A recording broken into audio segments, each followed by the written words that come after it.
were all arguments for and against exhausted on this new introduction with your constituents before the final adoption? Thank you very much. We have before now christened the 10th National Assembly as the People's Parliament. Again, constitutionally, we are the people's representatives.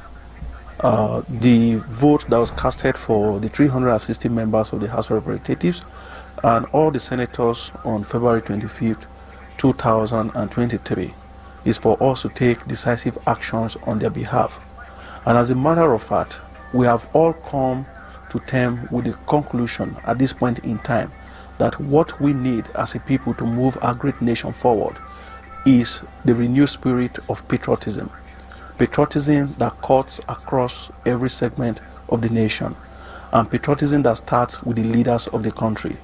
And what we have done so far is an attestation to the fact that we have returned the instrument of lawmaking to the largest population of our people. You will agree with me that the current National Assembly has the highest number of political parties in the history of our country. And that defines the diversity of our actions and thoughts. And when we make conclusions on issues, it represents the yearnings and aspirations of the Nigerian people.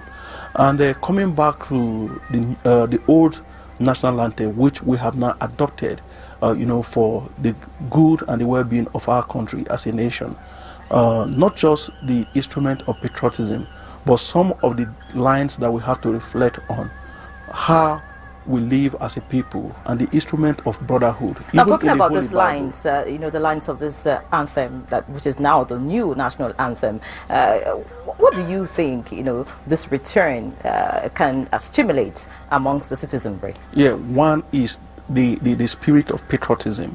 Two, brotherhood. Even the Holy Bible preaches that we should see ourselves as brothers and treat one another as good neighbors. This new national anthem, which has become the new philosophy, the new driving force behind our nationhood as a people, would help to go a long way, to inspire the spirit of unity, the spirit of fairness, the spirit of peace and justice. And like that line that talks about, the flag, we should not hand over to the next generation a stained flag. You will agree with me that in the last 10 years, in the history of our country, we've had blood everywhere. And for us, we must understand, if you take it into the fight against insecurity, the new national anthem that we have adopted so far, confers on every citizen of this great country as a soldier, for peace and unity, as a soldier for justice.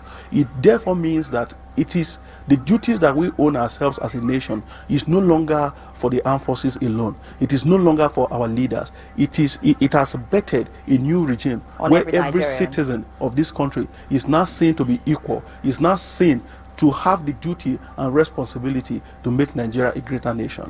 Thank you so much, Honorable Agbese, because Chief Mike Ozekome, SAN, and of course, Honorable Philip Agbese, thank you so much for your insight. Thank you so much. All right, thank you very much. Thank you. News Extra continues, and prior to the joint session of the National Assembly, the House of Representatives